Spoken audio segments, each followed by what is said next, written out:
Trench 3. Okay, John's going to do around the top this one. can I suggest people come around this end, because I think you'll get a better appreciation along here. You'll also get the full amphitheatre effect. Amphitheatre?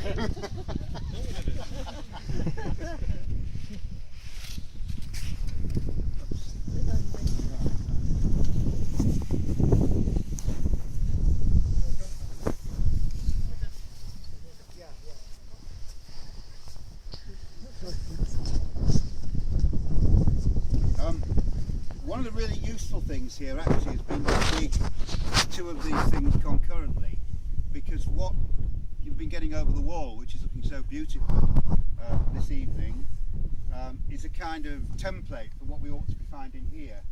And hitherto we've slightly struggled to find the same features. What we've now done, we've extended the trench over the banks, and you can see there is indeed some rubble bank remaining on both sides, but it's mostly a cut into this depression.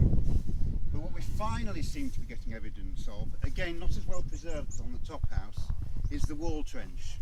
You can see down here this dark strip there between the natural and the cobbling, and we've just picked it up on the other side as well.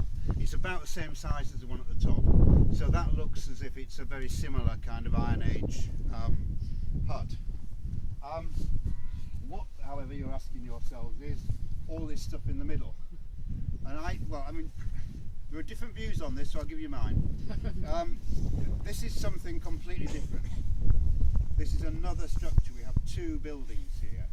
We have the Iron Age roundhouse with, again, as with the top, you can see there some small cobbling as the surface. And then over the top of it we've got this fairly massive paving, which may be more than one patch, but Conte has had inserted into it this linear feature that we've been puzzling over. We still don't know what it is. It could be a drain, it could be a flue of an oven. The one thing I'm fairly confident about is that this is Roman.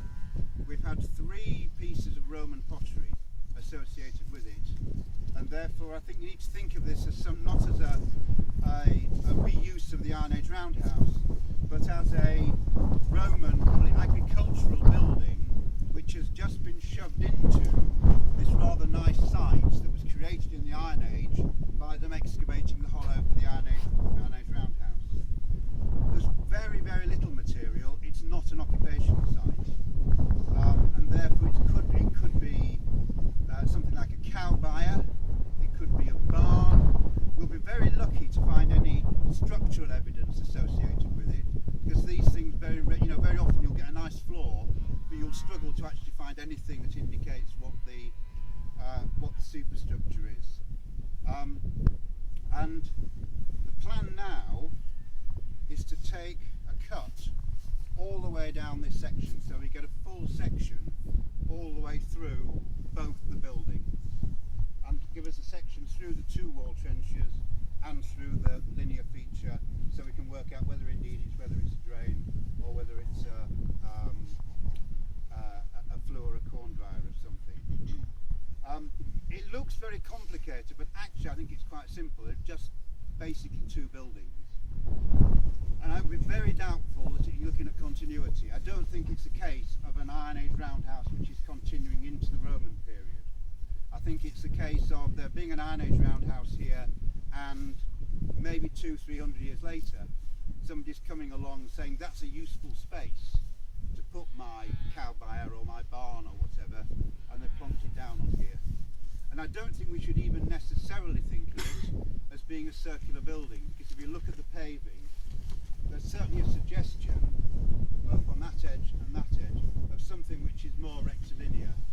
But Mike's been beavering away, or started planning all this, and once he's done that and we can get the tumble off it, then it may well be clearer what the actual shape of the thing is.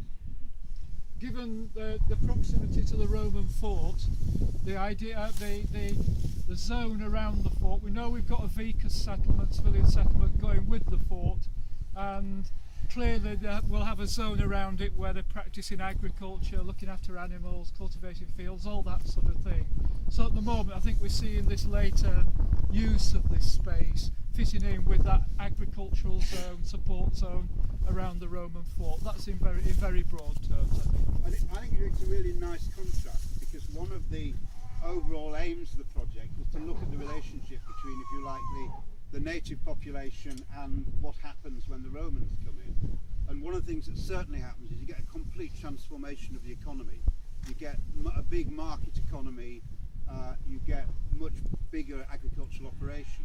So here you have something which is a pretty self-sufficient, small-scale settlement looking after their own needs, into much larger scale agricultural production, where you're getting in the landscape buildings, as now, farms, mills, granaries, smithies, whatever, all serving that much more organised kind of operation.